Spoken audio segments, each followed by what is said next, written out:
अस्सलाम वालेकुम रहमतुल्लाहि वबरकातुहू। जी माज़रत के साथ थोड़ा वक्फ़ा आ गया। मैं काफ़ी ज़्यादा प्रोजेक्ट्स में बिज़ी रहा हूँ, तो 2-3 दिन मैं वीडियो नहीं बना सका। तो लेट्स कंटिन्यू विद इट। आज लोगों ने रिक्वेस्ट की हुई थी कि पीएचपी स्टॉर्म के बारे में, उसके प्लगइन्स के बारे में बताएं, तो वो मैं आज डिस्कस करूँगा और कुछ लारावेल को भी देखेंगे। तो शुरू करते हैं।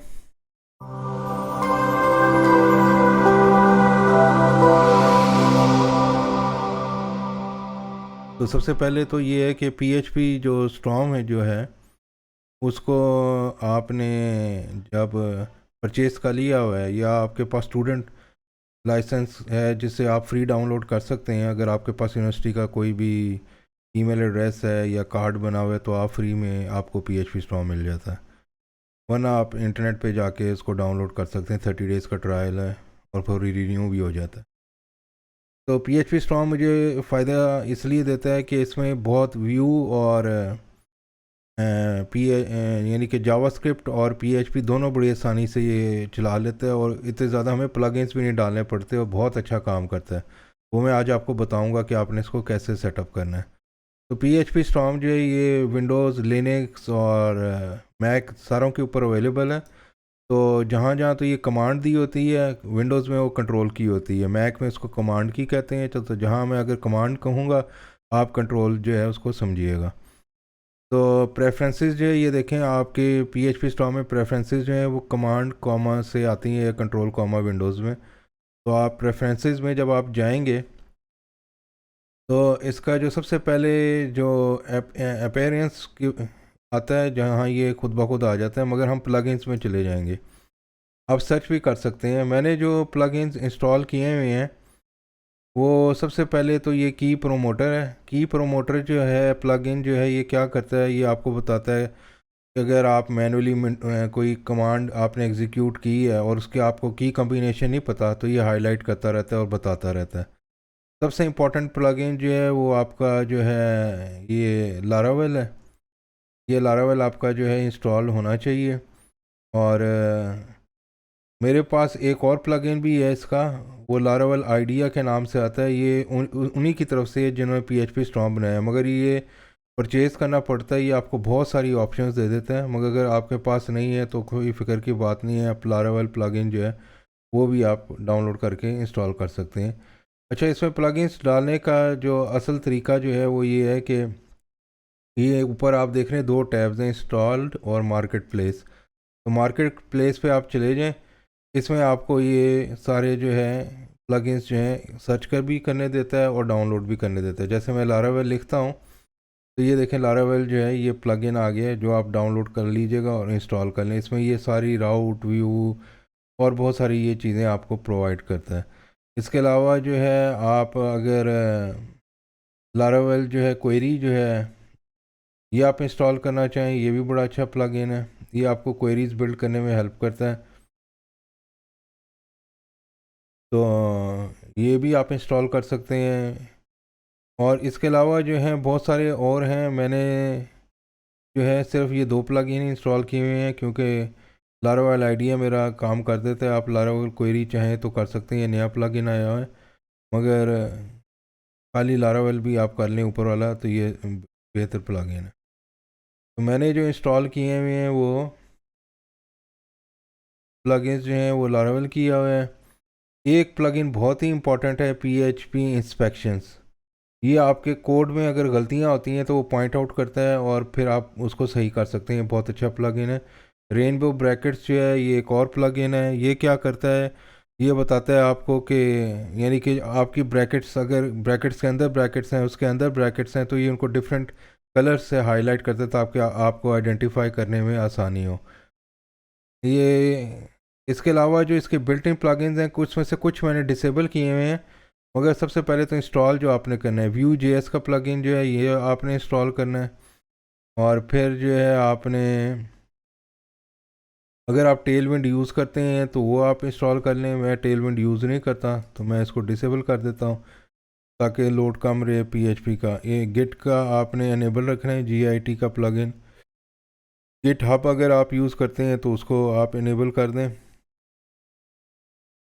बाकी जो प्लगइन्स जो हैं, इसके अलावा मुझे इसमें कोई और मज़ीद प्लगइन चाहिए नहीं था, इसलिए मैंने कोई और इंस्टॉल नहीं किया हुआ। एक ये डमी टेक्स्ट जनरेटर है, ये मैंने इंस्टॉल किया हुआ है कि आप डमी कंटेंट जनरेट कर सकते हैं, कोई टेक्स्ट की लाइन या कुछ और। तो ये तो सारे जो हैं मैंने इनको एनेबल किया हुआ है।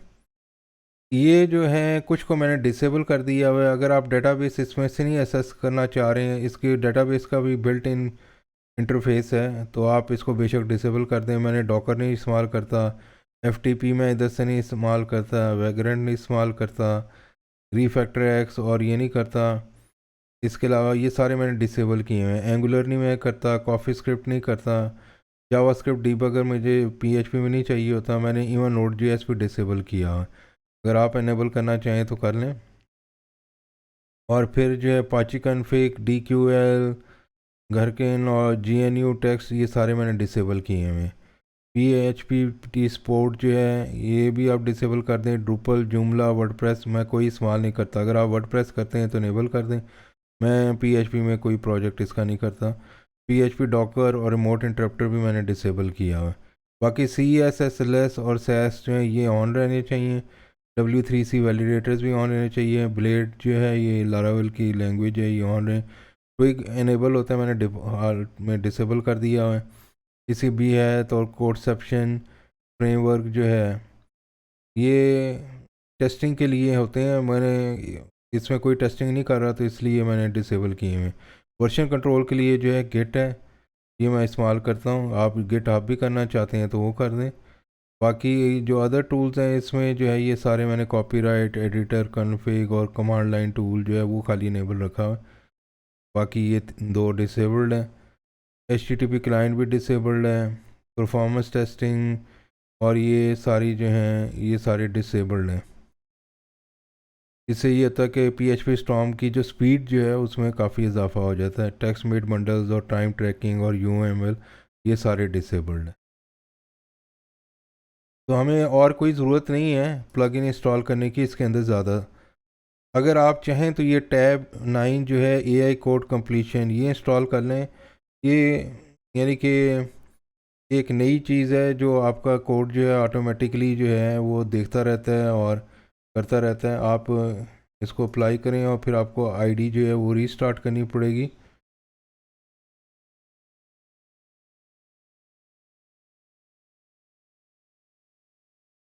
और जब आपकी आईडी रीस्टार्ट हो जाएगी तो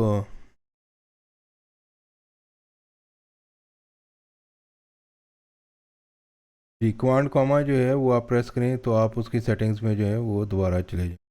तो अभी हम देख रहे थे प्लगइन्स। अपीयरेंस एंड बिहेवियर में आपके पास बहुत सारी चीज़ें हैं।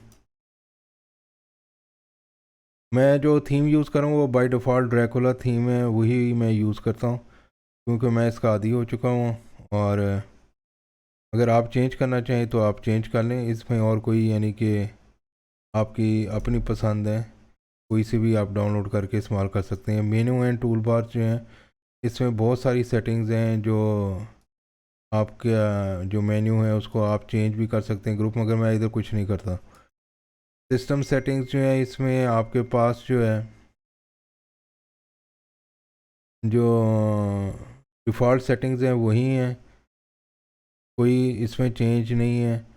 ये बाकी सारी किसी में चेंज नहीं है। की मैप्स जो हैं वो मैंने चेंज किए हुए हैं। अगर आप की मैप्स में जाएंगे तो आपको बहुत सारी चेंजेस मिलेंगी। मिसाल के तौर पे ओपन जो है वो मैंने ये कमांड शिफ्ट और पी पे किया हुआ है सेट, आप किसी पे भी कर सकते हैं। क्लोज प्रोजेक्ट कमांड W और शिफ्ट पे है।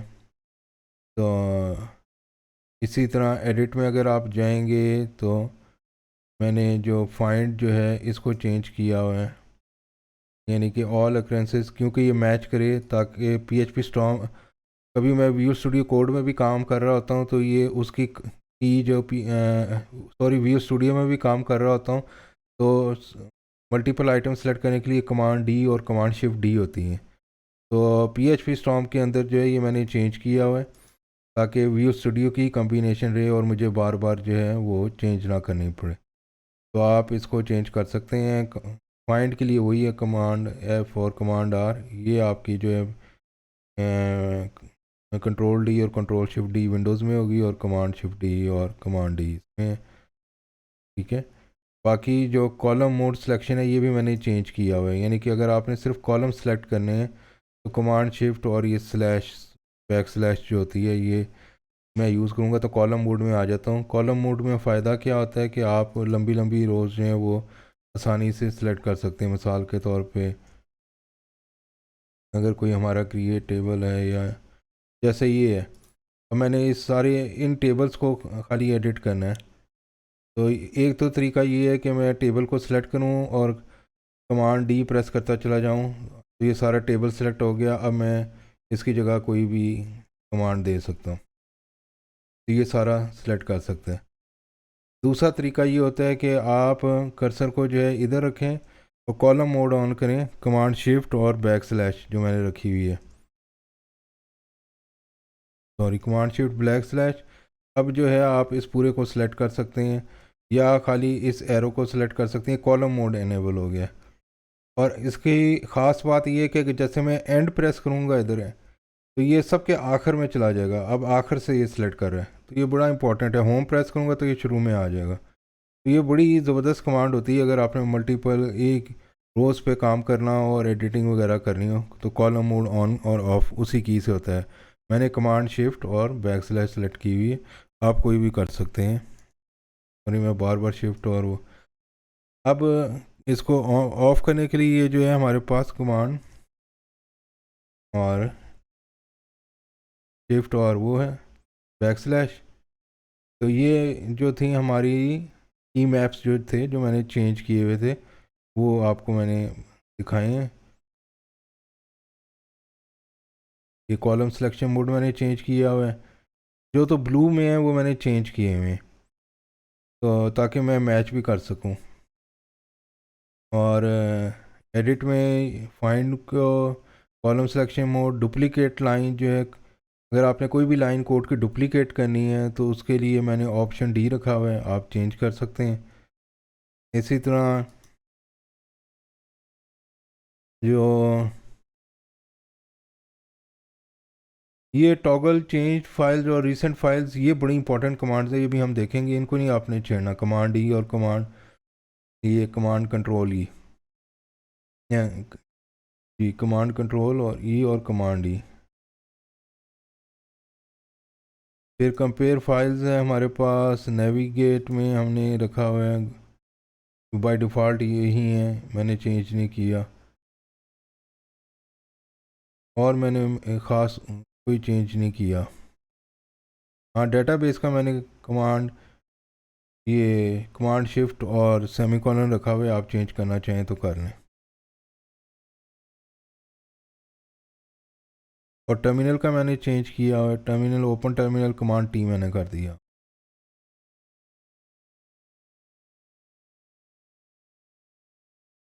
बाकी जो है कोई ख़ास चेंज नहीं है, बाकी आप उसी तरह रहने दें बेशक। इससे ये होगा कि आप विजुअल स्टूडियो में भी काम कर रहे हैं तो आप आसानी से कर सकते हैं, और अगर आप PHP स्टॉर्म में कर रहे हैं तो वो भी आप आसानी से कर सकते हैं। तो की मैप में ये चेंजेस हैं। बाकी जो एडिटर है इसमें जो आपका जनरल में कोई चेंज नहीं है, कोड एडिटिंग में भी कोई चेंज नहीं है। फ़ॉन्ट जो है मैं यूज़ करता हूँ वो फीरा कोड लाइट है, ये आप डाउनलोड कर सकते हैं और इसका साइज़ 14 है। दोनों फ़ॉन्ट अच्छे हैं, या तो आप फीरा कोड कर लें या कैस्केडिया है, दोनों बड़े अच्छे फ़ॉन्ट्स हैं, वो आप कर सकते हैं डाउनलोड और इस्तेमाल कर सकते हैं। तो मैं तो दोनों से ही खुश हूँ। और साइज़ मैंने 14 रखा हुआ है। लाइन स्पेसिंग जो है वो 1.2 है। आप देख लीजिए, फ़ॉन्ट लिगेचर्स ऑन है, यानी कि अगर आप इस तरह पहले ग्रेटर देन और फिर लेस देन का साइन देते हैं तो वो इसको इस तरह का बना देगा। तो ये फिरा कोड जो है लिगेचर्स को सपोर्ट करता है। अगर आप लिगेचर्स बंद करेंगे तो ये 3 इक्वल टू के साइन इस तरह नज़र आएंगे, ये कॉलन और इक्वल टू इस तरह नज़र आएगा। मगर अगर आप लिगेचर्स ऑन कर देंगे तो फिर ये इस तरह नज़र आना शुरू हो जाएंगे, जैसे ये एरो इस तरह नज़र आ रहा है। अगर मैं लिगेचर बंद कर दूंगा तो माइनस और फिर ये आपका ग्रेटर देन का साइन है। इसी तरह अगर मैं लिगेचर्स इनेबल कर दूंगा तो फिर ये इस तरह ज़रा खूबसूरत नज़र आते हैं। तो मैं लिगेचर्स ऑन रखता हूँ। कलर स्कीम जो है मेरी जो ड्रैकुला जैसे मैंने आपको बताया था, इधर कोई चेंजेस नहीं की हुई हैं। कलर स्कीम फॉन्ट जो है फिरा कोड ही है, और कंसोल कलर्स भी बाय डिफ़ॉल्ट जो हैं वो वही हैं, मैं कोई इधर चेंज नहीं की। इसमें मैं कोई चेंज नहीं करता, जो डिफ़ॉल्ट हैं वही है। इस पर इतना टाइम स्पेंड करने की ज़रूरत भी नहीं है। कोड स्टाइल जो है, इसमें बहुत सारी चीज़ें हैं जो आप चेंज और इनेबल कर सकते हैं। अगर आप PHP में जाएंगे तो ये आपका कोड स्टाइल जो है वो आपको बता रहा है। इसमें आपके ये टैब्स हैं, फिर स्पेसेस हैं, वाइट ब्रेसेस हैं, ब्लैंक लाइंस हैं। जिस तरह आप कोड को चाहें चेंज कर सकते हैं। कोड कन्वर्शन है और कोड जनरेशन है,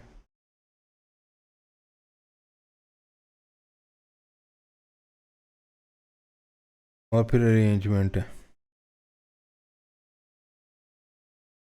तो इसमें मैंने, मेरा नहीं ख्याल शायद कोई चेंज किया हो।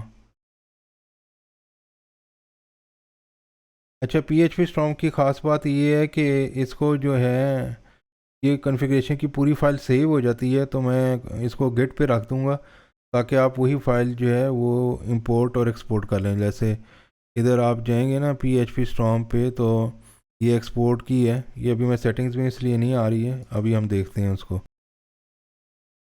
लाइव टेम्पलेट्स आप कोई से भी क्रिएट कर सकते हैं, व्यू का और दूसरा। और जब आप वो कमांड लिखेंगे तो वो आ जाएगा।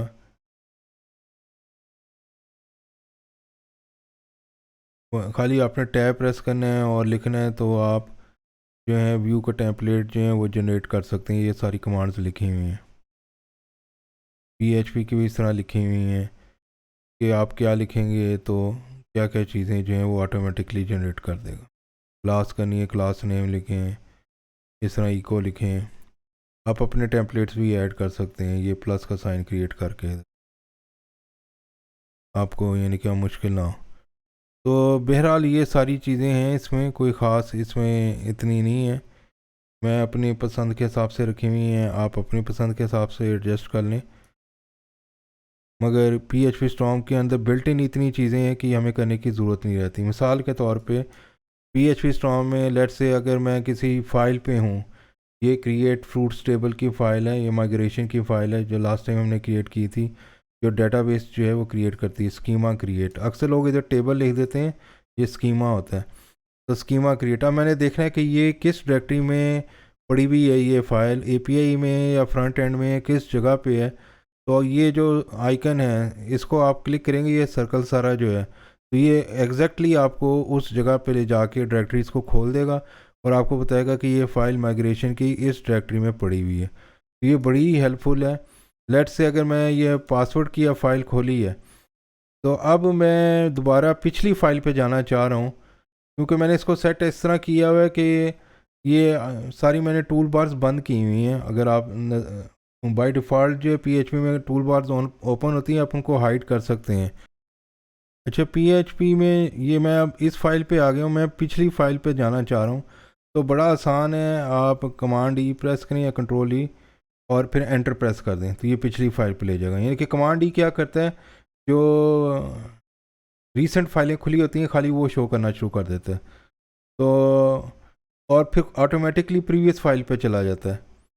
तो आप कमांड E एंटर करेंगे तो आप प्रीवियस फाइल पे आ जाएंगे, फिर कमांड E करेंगे तो दूसरी फाइल पे आ जाएंगे। तो ये टॉगल करता है, कमांड E करके आप टॉगल कर सकते हैं बिटवीन टू फाइल्स जो आप देख रहे थे। यानी कि पासवर्ड रीसेट और फ्रूट टेबल्स में ऑटोमेटिकली ये जा रहा है। तो ये आपका फंक्शन जो है ये लारावेल के अंदर क्या करता है, डेटाबेस जब माइग्रेशन रन करते हैं तो क्रिएट करता है, और अगर डाउन क्या करता है कि जब माइग्रेशन रिफ़्रेश करते हैं तो ये ऑटोमेटिकली पासवर्ड रीसेट्स का टेबल जो है वो डिलीट कर देते हैं, ड्रॉप कर देते हैं। तो ये फ्रूट्स के टेबल के अंदर भी हमने फ्रूट्स रखा हुआ है कि जब माइग्रेशन फ्रेश करें तो ये रन करेगा, मगर उससे पहले ड्रॉप करेगा, ये सारा टेबल डिलीट करेगा, फिर नई सिरे से क्रिएट करेगा। ये माइग्रेशन PHP आर्टिसन माइग्रेशन की कमांड होती है, ठीक है। अगर तो कोई माइग्रेशन नहीं है, माइग्रेट माइग्रेट की कमांड होती है PHP आर्टिसन। जैसे मैं PA लिखता हूँ, मैंने शॉर्टकट बनाया हुआ इसलिए,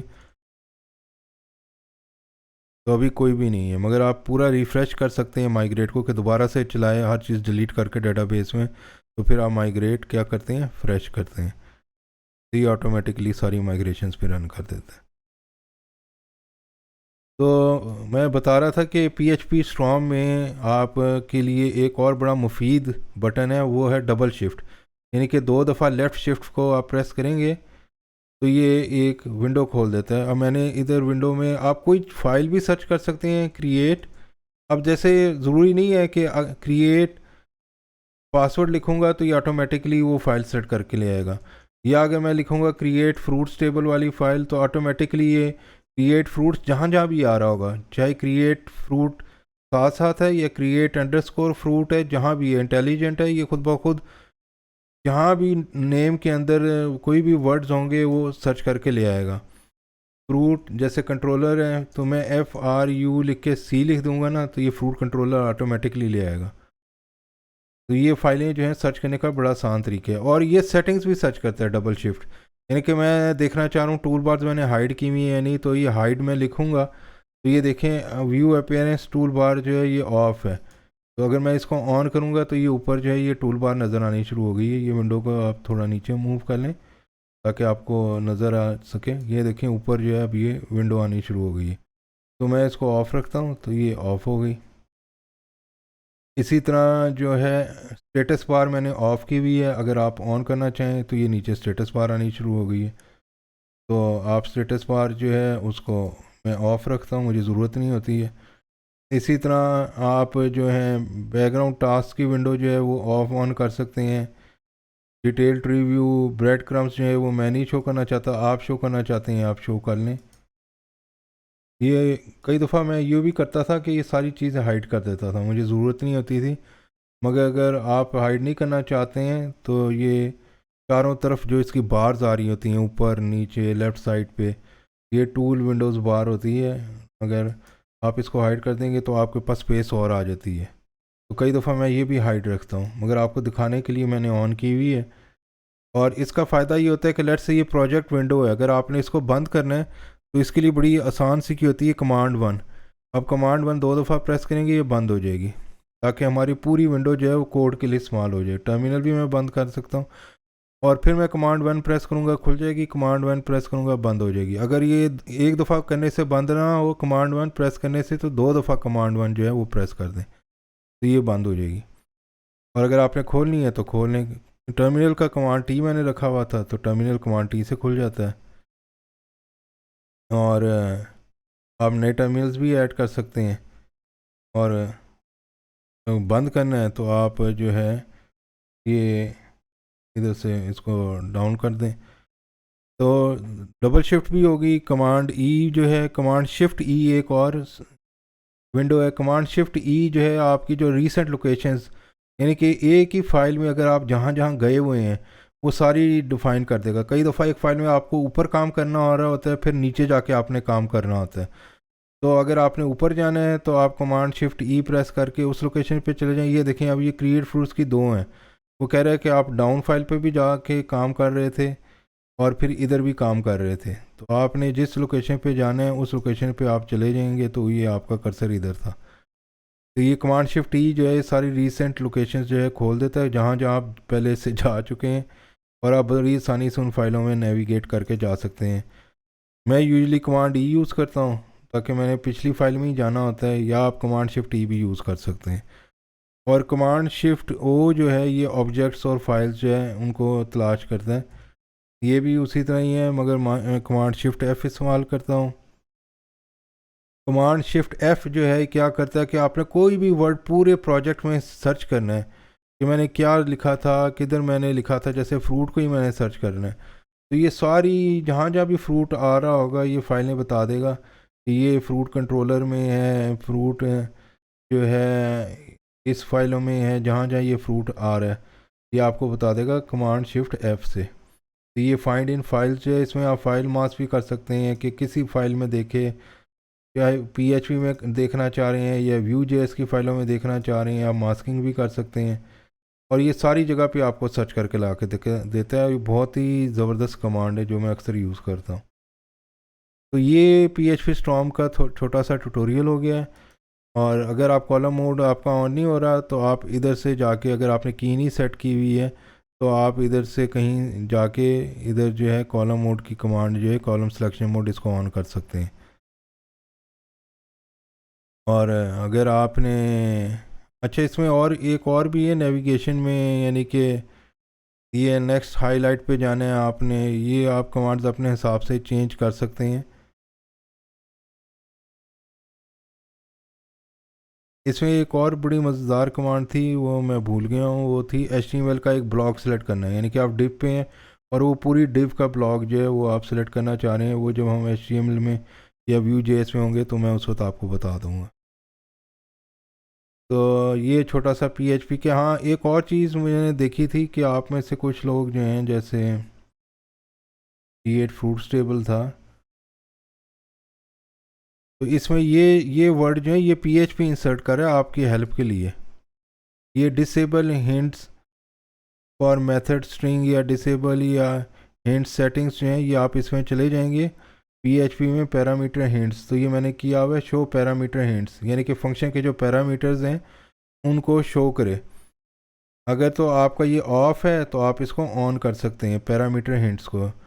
यानी कि ये देखें, ये आप show name of all arguments भी ऑन कर सकते हैं। अब इसको अप्लाई मैं करूँगा तो जो से भी आर्गूमेंट्स ये मांगेगा, ये देखें कॉल बैक फंक्शन होना चाहिए, ये टेबल का नाम होना चाहिए। इससे आपको आसानी हो जाती है कि क्या क्या चीज़ें जो हैं वो होनी चाहिए।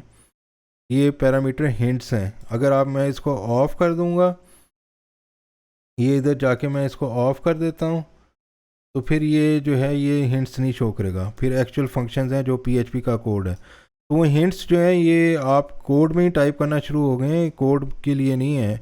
व्यू स्टूडियो कोड भी इसी तरह ही आपको दिखाएगा। ये PHP स्टॉर्म है, ये कॉलम मोड ऑन हुआ है इसलिए ये यूँ शो कर रहा है। अगर आप कॉलम मोड, इसको सिलेक्शन मोड बंद कर देंगे तो फिर इस तरह नहीं सिलेक्शन करेगा, फिर यूँ करेगा।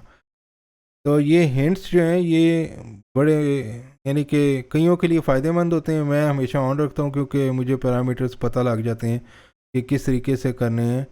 अभी इसको हिंट्स में जाने के लिए जो है मुझे क्या करना पड़ेगा, कमांड कॉमा प्रेस करूँगा और पैरामीटर हिंट्स पे जाके इनको मैं ऑन कर दूँगा। ये इन ले हिंट्स हैं, या पैरामीटर हिंट्स इधर सर्च कर लें आप, तो इसको ऑन कर दूँगा मैं। तो अब ये पैरामीटर हिंट्स जो है ये शो करना शुरू हो। अगर तो आपको ये डिस्ट्रैक्ट करते हैं तो आप बेशक बंद कर दें हिंट्स को। मगर ये बता रहा है कि स्ट्रिंग है, पहला जो नाम है वो कॉलम का नाम होगा, फिर उसकी लेंथ कितनी होनी चाहिए कि कितने कैरेक्टर्स तक वो डेटाबेस में स्टोर करे, डेसिमल्स है। मगर ये एक्चुअल आपको बता रहा है, ये फंक्शन का डेसिमल का फंक्शन है, उधर से लेके ऑटोमेटिकली जनरेट कर रहा है। मगर आपको जो है ये करने का जो है फ़ायदा ये है कि आपको पता लग जाता है कि आपने क्या क्या पैरामीटर्स देने हैं, उनमें क्या क्या वैल्यूज़ देनी है। इस वजह से ये फ़ायदेमंद रहता है। तो ये यूज़ के आगे 3 डॉट रखे हुए थे, तो ये इसको एक्सपेंड करता है। अगर मैं माइनस का साइन करूँगा तो ये इसको क्लोज़ कर देता है। प्रोजेक्ट्स में अगर आप आएंगे तो ये एक्सपेंड ऑल है, अगर आपने फ़ोल्डर्स खोलने हैं ये आपका बंद कर देगा पूरे फ़ोल्डर्स सारे। और आपकी जो है शो मेनू ऑप्शंस हैं, और ये हाइड करने के लिए मैं आपको कमांड 1 बता दी है। तो अगर इस फाइल पे मैंने जाने जो है तो ये ऑटोमेटिकली इस फाइल पे ले आएगा। इसके अगर राइट क्लिक करेंगे तो इसके अंदर कॉन्टेक्स्ट सेंटर मेन्यू आ जाएगा। ये बड़ा इंपॉर्टेंट है। इसमें आप नई फाइल्स क्रिएट कर सकते हैं, व्यू की कंपोनेंट्स क्रिएट कर सकते हैं, और बहुत सारी चीज़ें हैं जो आप कर सकते हैं। डायरेक्टरी क्रिएट कर सकते हैं। रीफैक्टर का मतलब ये होता है कि अगर आपने किसी फ़ाइल को रीनेम करना है, ये मैं यूजुअली इधर से या मूव कर रहे हैं, तो ये ऑटोमेटिकली उस फाइल को सर्च करेगा कि कहाँ कहाँ का यूज़ हो रही है। अगर रीनेम की है तो फिर उस हिसाब से अदर प्लेसेस पे भी जाके ये चेंज कर देगा। तो ये रीफैक्टरिंग इसकी बड़ी कमाल चीज़ है। वो अगर कोई भी आप क्लास को रीनेम करते हैं और वो मुख्तलिफ प्लेसेस पे यूज़ हुई हुई थी तो ये ऑटोमेटिकली जाके चेंज कर देगा। लोकल हिस्ट्री जो है, शो हिस्ट्री जो है, इसमें आपकी फ़ाइल की चेंजेस बताता है। ये अभी देखें, ये पहला वर्जन था, इसमें कुछ नहीं था। आपके वर्जन में ये 3 चीज़ें जो हैं वो ऐड हो गई हैं अगर आप देखेंगे। तो ये लोकल फाइल चेंजेस जो हैं ये बता रहा है कि पहले क्या था और अब क्या हो गया। और ये अभी हम जब गेट करेंगे तो इसमें देखेंगे और बड़ी चीज़ें हैं इसमें जो हमें देखनी है आगे। तो ये लोकल हिस्ट्री बड़ी फ़ायदेमंद चीज़ है, कंपेयर विद भी आप कर सकते हैं। फाइंड यूजेज जो है ये भी आप कर सकते हैं कि ये कहाँ कहाँ यूज़ हुई हुई है। अव्वल तो जहाँ जहाँ भी वो यूज़ हुई होगी वो ऑटोमेटिकली आपको वो बता देता है। अगर आप उस पर कमांड और क्लिक करेंगे तो वो आपको बता देता है। जैसे ऐप में मैं HTTP में कंट्रोलर्स में जाऊंगा, फ्रूट कंट्रोलर है। अभी तो इसके अंदर हमने कुछ भी नहीं लिखा, मगर ये है कि जब लिखेंगे तो फिर मैं आपको बताऊंगा कि एक जगह से दूसरी जगह पे जंप किस तरह करना है, अगर उस फंक्शन को देखना है आपने। मगर आप इधर कर सकते हैं, जैसे फॉर एग्ज़ाम्पल जो है ये फ्रूट जो है ये क्या है, अगर मैं इसको क्लिक करूँगा, कमांड प्रेस करके और क्लिक करूँगा तो ये फ्रूट के मॉडल पे आपको ले जाएगा कि ये मॉडल है जो इधर इंसर्ट हुआ है। और ये इसने कमांड भी बता दी उसकी कि कमांड बी है।